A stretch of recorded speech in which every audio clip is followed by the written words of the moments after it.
Today is Wednesday, it's the 10th of May 2023, and I thought I'd bring you up to date with some of the news that's been catching my eye. And one of them concerns numbers. It's one of the headlines read that Mallorca exceeds 1 million people in one day for the first time in February. So this year the population increases as we get more and more tourists. We get a natural increase of population during the time when people move here and are born here. But this year we exceeded 1 million by February. Normally that doesn't happen till much later in the year. And it puts a lot of stress on the infrastructure. It puts a lot of stress on everything that we need, the water that we need, the sewage that we need, the electricity that we need, the gas that we need, all of those things. It puts a little bit of stress on, and the money has to be found to provide these things. So another thing that's been in the news is the tourist tax, and they're looking, or some of the politicians are suggesting that the tourist tax should be increased by 60%. It sounds a lot in percentage terms, but it will actually only be probably about €1. But that's €1 per day. To offset some of the increased costs. We are in an election period. At the end of this month we've got elections, so you'll hear all sorts of things being said by the different political parties, and you have to take some of them with a pinch of salt. They may say them, but they may never ever come into fruition. Last Sunday there was a big fight in Magaluf, and not so many British people involved with this one. This was other nationalities. The first report said it was Spanish people with Moroccans. In the end, the arrests were largely Portuguese. We've had a five-a-side football competition here, and some of the supporters from Portugal came over, and they're the ones that have been arrested. So yeah. Well, it happened in Magaluf, but it was not the British that were really responsible. It was all over and done with in 10 minutes, but there were some quite serious injuries in that particular time. I mentioned in a previous video about the tram that's been planned. That will go from Plaza España in a roundabout route, calling at many different places and eventually getting to the airport. Well, the good news about that is that financing has been agreed, and so the money's now being set aside, forecasting a grant of €185 million. They've just now got to push through all of the different possessions that will have to be taken over in order to do this, because some of the things will have to be knocked down, some things will have to be moved, some things will just disappear, like car parks, and that will need to be replaced.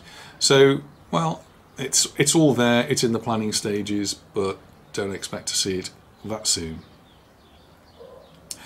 I see on Facebook lots of people saying, oh, how we'd love to come and live here.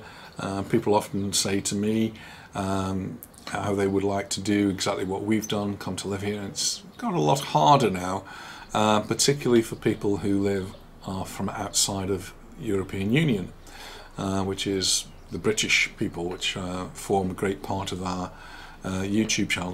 The vast majority of people who watch our YouTube channel come from the UK. That's not to say they all do. They're from all over the world, and it's really great to hear from people from all over the world. So if you want to come and live in Spain or in Mallorca, then if you're outside of Europe, then you need to get a visa. And there are different sorts of visas. Perhaps one of the easiest ones is if you've got loads of money. And if you've got loads of money, you can get a thing called a golden visa. It just means you've got to invest €500,000 in the island or in Spain, and you'll get this visa. That's causing, again, in political circles, a bit of a controversy, because it means that it's pushing up prices in different parts, and that there's talk of abolishing it altogether. The European Union, I don't think, are very keen on it, and there's thoughts of maybe even doubling it, so that you need €1 million. So What will actually happen? Who knows? Again, we're in that political situation. One interesting thing that I saw is that the vast majority of these visas didn't go to people from Britain, didn't go to people from America, they went to people from China. That was the biggest uptake in the golden visas. Just over a weekend ago, a few days ago, we had a huge cycle race.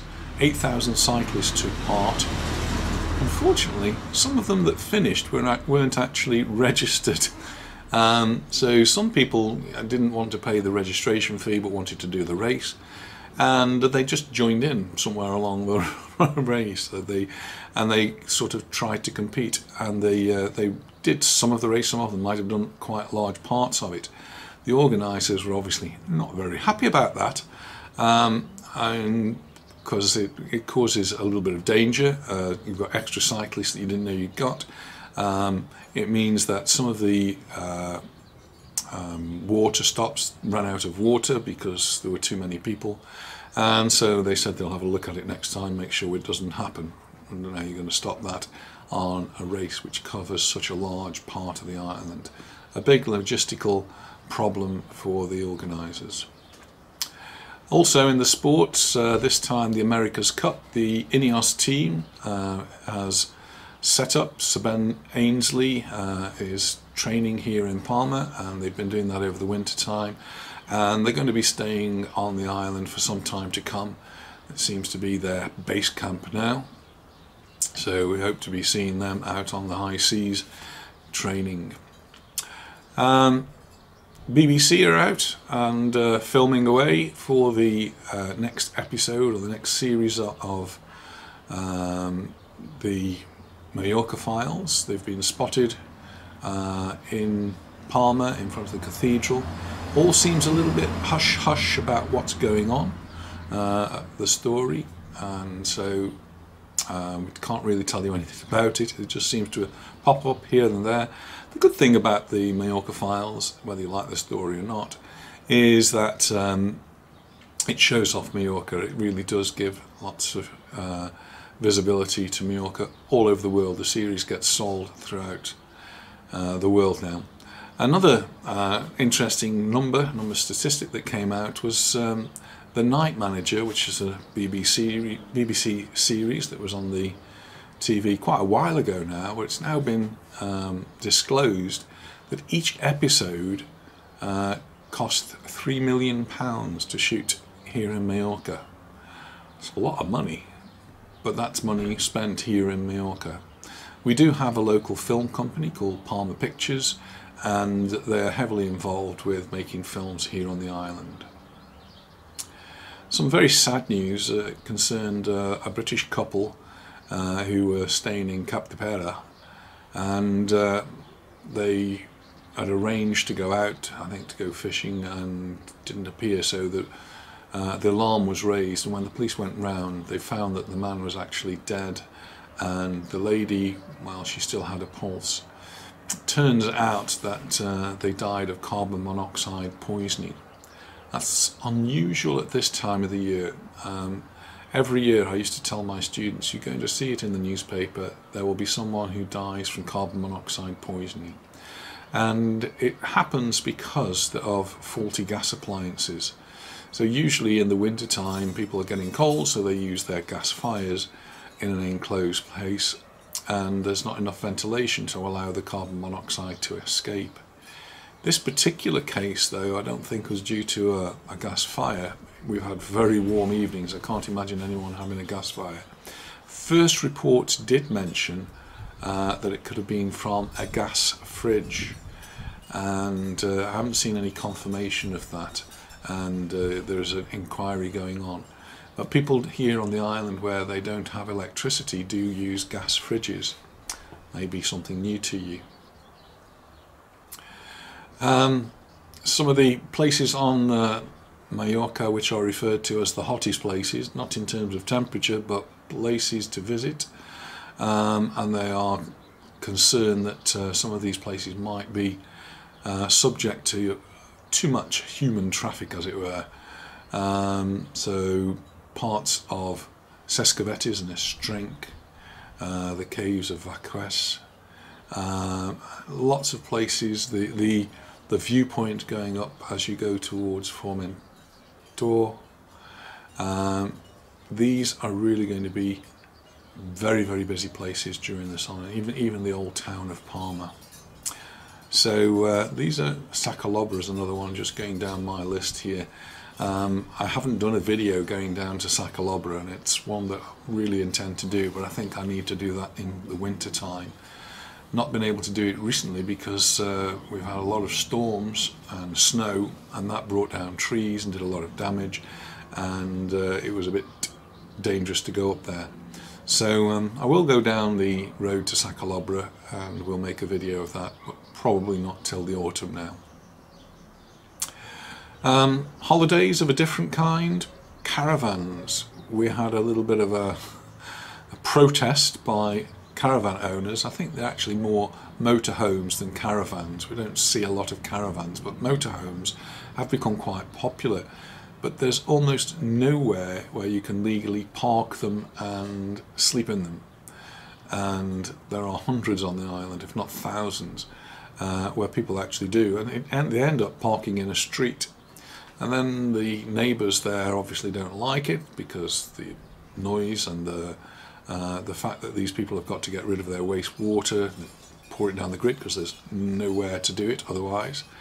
So the protest really was a demand for a legitimate camping area. People are willing to pay for it, it's just the government has not provided anywhere. There's a nightclub in Magaluf called the Temple Nightclub. You might have seen it at the bottom of the strip. It's been on some of our videos. Certainly not sort of place that we would go to, but they've been fined. I have mentioned in the past that fines here can be quite expensive. They've been fined 60,000 euros every day. Because what they've been doing is objectifying dancers in their VIP area. It's ladies, I don't know if there are any men there, I assume it's ladies, dancing, and this is not liked by the city hall, by the town hall, and they found it offensive, and so they've actually fined them 60,000 euros. And the most recent news is they've actually closed them down. So if you go past there, you might find that the Temple nightclub is actually closed until this matter is sorted out. There's a lot of money involved here. And another thing which is on everybody's mind is the weather. We've got a lot of people coming on holiday at the moment, and the weather, well, we've had some really glorious weather recently, but that's not good news for the people who are coming in the next couple of days because we're due some storms. At the moment we're on yellow alert in the north of the island for strong winds and high seas, but come Thursday, Friday we should be getting some storms, and somewhat intermittently over the next week or so. We should get some sunshine in between. The temperatures may drop, but they should still be quite comfortable, but might have to pack your Mac, as they say. And on the sports front, Mallorca playing on Friday night, so we'll be off down to the Son Moix to watch the football. They're playing Cadiz, and this is one which we're really hoping that we're going to win, and a win really should then make us quite safe in La Liga, and we should be able to enjoy comfortably the last 4 matches of the season. It's football, anything can happen. In our last few outings to different places that we've been, particularly in Palma Nova and in Palma, we've met lots of lovely people who said hello to us, and it's been really nice to meet you all.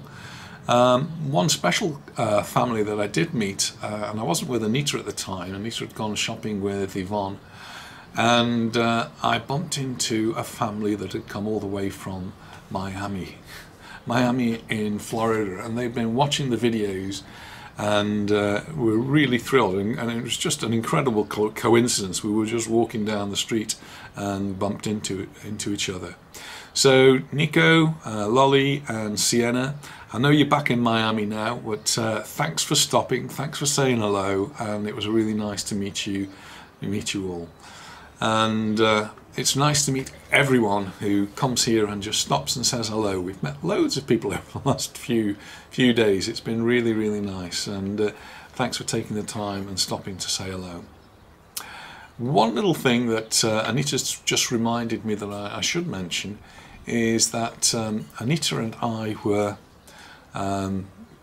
involved with the making of a short film, and this short film is going to be shown at the Majorca Film Festival later on this month.